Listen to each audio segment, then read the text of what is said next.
Almira Yudhoyono baru saja berulang tahun yang ke-17 tahun. Ultah Almira itu jatuh pada hari kemerdekaan tepatnya pada Minggu, 17 Agustus 2025.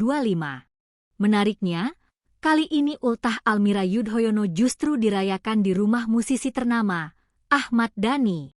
Bahkan, Almira juga dipertemukan dengan anak Dhani dan Mulan Jamila yang disebut mirip dengannya yakni Safia Ahmad. Mengetahui Almira Yudhoyono dan Safia Ahmad akhirnya bertemu, netizen pun langsung heboh tak karuan. Hal itu diketahui dari unggahan di akun Instagram Ibunda Almira, Anissa Yudhoyono pada Kamis, 21 Agustus 2025. Di unggahan itu, terekam detik-detik pertemuan Almira dan Safia. Dari video itu, tampak Safia masih malu-malu bertemu anak KHY. Sedangkan, Almira justru terlihat santai hingga mengajak anak Ahmad Dhani membuat video bersama.